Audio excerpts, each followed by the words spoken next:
भारत रूस आखिरकार कौन सी रहस्यमयी इंजन बना रहे हैं और अमेरिका के लिए क्या ये एक बड़ा झटका है? तो वहीं दूसरी तरफ आखिरकार फ्रांस और यूरोप ने अपना सबसे शक्तिशाली एयरक्राफ्ट कैरियर भारत की ओर क्यों भेजा है? जियोपॉलिटिक्स में बहुत कुछ चल रहा है, हमेशा की तरह जानने को मिलेगा बहुत कुछ। आइए जानते हैं इन खबरों को विस्तार से। प्रधानमंत्री नरेंद्र मोदी और रूस के राष्ट्रपति व्लादिमीर पुतिन की दोस्ती जग जाहिर है। अब ये दोनों दिग्गज नेता बड़ा खेल करने की तैयारी में है। खबर है कि भारत और रूस जॉइंट रूप से एक बहुत बड़ी डील की संभावनाओं को तलाशने में लगे हुए हैं। इस डील के तहत दोनों देश मिलकर एक ऐसा रहस्यमयी इंजन बनाएंगे जिसकी क्षमताएं ऐसी होंगी कि सुपर पावर अमेरिका भी हिल जाए। ये इंजन किसका होगा और भारत को इस डील से क्या फायदा होगा? मोदी सरकार में भारत की सैन्य ताकत में जबरदस्त इजाफा हो रहा है। विदेशी हथियार के अलावा भारत स्वदेश निर्मित हथियारों, लड़ाकू विमानों, टैंकों और मिसाइलों को सैन्य बेड़े में शामिल कर रहा है। भारत की बढ़ती सैन्य ताकत से दुश्मनों के होश उड़े हुए हैं। रूस भारत का सबसे बड़ा सैन्य साझेदार है।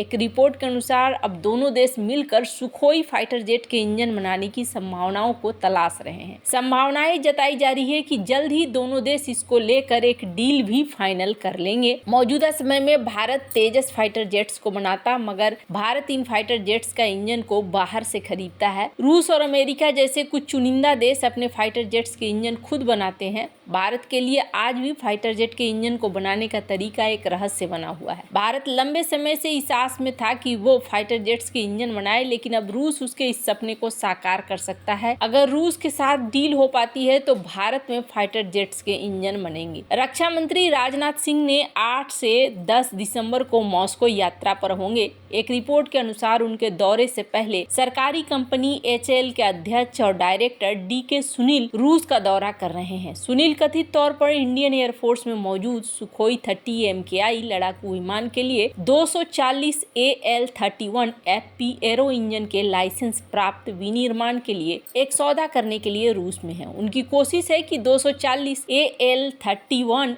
AFP एरो इंजन के लाइसेंस को प्राप्त कर भारत रूस के साथ मिलकर इस इंजन का भारत अपने फाइटर जेट्स के इंजन देश में ही बना पाएगा। अगर भारत सुखोई 30 MKI के इंजन को बनाने की प्रक्रिया जान लेता है तो इसके साथ ही देश ट्विन इंजन बनाने की कैपेबिलिटी डेवलप कर लेगा, क्योंकि इस फाइटर जेट में ट्विन इंजन ही लगता है। साथ ही भारत इस इंजन को अपनी जरूरत के हिसाब से डेवलप कर पाएगा। ऐसे में ये कहना गलत नहीं होगा कि आने वाले समय में भारत के लिए ये डील बहुत बड़ी भूमिका निभा सकता है, जो बहुत ही ज्यादा महत्वपूर्ण है। खैर, समय के साथ भारत को बदलना होगा, इसलिए भारत इस दिशा में काम भी कर रहा है। भारत एक ऐसे मटेरियल को बनाने में भी लगा हुआ है जिससे फाइटर जेट्स स्टिल्थ हो जाएं। भारत ने एक कमाल की खोज की है। अब भारतीय वायुसेना के फाइटर जेट्स उड़ते ही गायब हो जाएंगे। दुश्मन किसी भी तरह से भारतीय फाइटर जेट्स, मिसाइलों और रॉकेट को ट्रेस नहीं कर पाएगा। इस नई खोज को अनलक्ष्य नाम दिया गया है, जो एक खास तरह के कपड़े जैसा मटेरियल होगा। ये अनलक्ष्य क्या है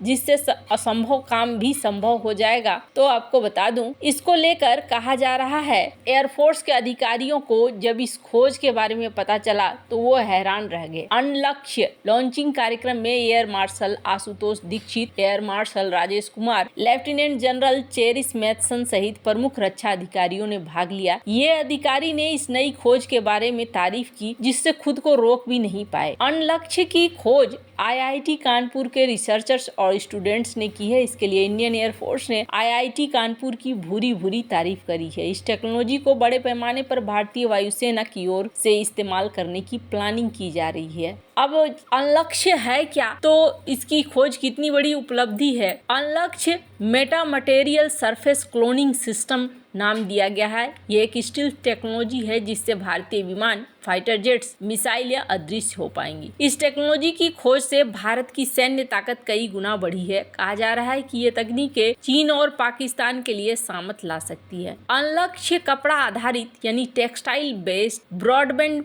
मेटा मटेरियल माइक्रोवेव अवशोषक है। इसकी सबसे अनोखी खासियत यह है कि यह रडार वेव्स को अवशोषित कर लेता है, जिससे इसे दुश्मन के रडार पकड़ नहीं पाएंगे। इस तरह भारत के लिए अब तक असंभव काम संभव हो पाएगा। ये टेक्नोलॉजी न केवल स्टील टेक्नोलॉजी में एक छलांग है, बल्कि शिक्षा, उद्योग, सैन्य मोर्चे के लिए भी बड़ा कारगर है। भारत के लिए इस टेक्नोलॉजी की खोज बहुत बड़ी उपलब्धि है। ये देश की सुरक्षा बढ़ाने में बड़ी भूमिका निभाएगी। युद्ध के समय विमान, जेट्स, मिसाइलें दुश्मन के रडार की पकड़ में आए बिना अटैक कर पाएंगी। डिफेंस सेक्टर और नेशनल सिक्योरिटी के मोर्चे पर यह खोज भारत के लिए एक मील का पत्थर साबित होंगी। इससे युद्ध में दुश्मन के खिलाफ रणनीतिक बढ़त मिल पाएगी। ये कहना गलत नहीं होगा कि भारत के लिए ये खोज एक मील का पत्थर है। खैर, जहां एक तरफ रूस के साथ भारत को एक बड़ी मदद मिल रही है, तो वहीं दूसरी तरफ फ्रांस और यूरोप ने चौंका दिया है। इनका सबसे ज्यादा ताकतवर एयरक्राफ्ट कैरियर भारत की तरफ रवाना करके चार्ल्स द गुली, जो कि यूरोप का सबसे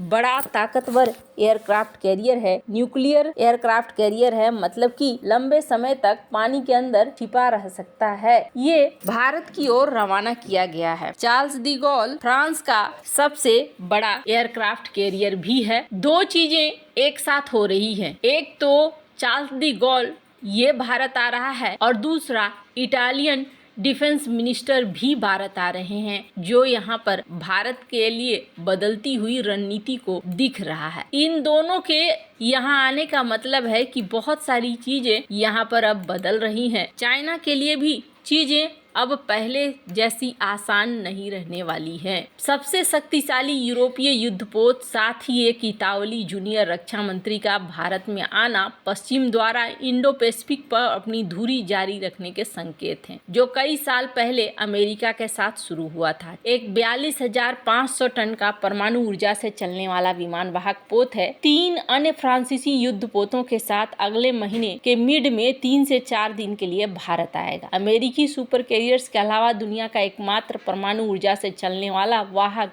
CDG पहले भी भारत आ चुका है। जिस दौरान फ्रांसीसी युद्ध बेड़ा यहाँ है, उस दौरान भारतीय युद्धपोतों के साथ अभ्यास की संभावना भी मानी जा रही है। भारतीय विमान वाहक पोत INS विक्रांत, INS विक्रमादित्य और अन्य युद्धपोत शामिल है। CDG राफेल का नौसैनिक संस्करण लेकर जा रहा है, जो भारतीय वायुसेना के पास है। भारतीय नौसेना ने राफेल के नौसैनिक संस्करण के साथ साथ बहुत जरूरी अतिरिक्त फ्रांसीसी निर्मित स्कॉर्पियन पनडुब्बियों का भी ऑर्डर दिया है। भारतीय जल क्षेत्र में CDG की मौजूदगी इस बात का संकेत है कि रूस यूक्रेन युद्ध जारी रहने के बावजूद, जो 1000 दिनों से अधिक समय से चल रहा है, जिसका कोई अंत नहीं दिख रहा है, इंडो पैसिफिक, खासकर दक्षिण और पूर्वी चीन सागर में चीनी आक्रामक नीतियों के वृद्धि के बारे में चिंताएं हैं। अमेरिका निश्चित रूप से ताकत के साथ मौजूद है, क्योंकि इस क्षेत्र में उनके महत्वपूर्ण सहयोगी हैं, खास करके जापान, दक्षिण कोरिया, ऑस्ट्रेलिया और ताइवान को लेकर भी इनकी अपनी चिंताएं हैं। पर जो चीज यहाँ पर भारत को लेकर दिखला रहा है, इसका मतलब है कि भारत यहाँ पर अभी भी एक मेजर खिलाड़ी बना हुआ है और चाइना के लिए अभी भी ये एक बड़ा चैलेंज ही बना हुआ है। खैर, चाइना की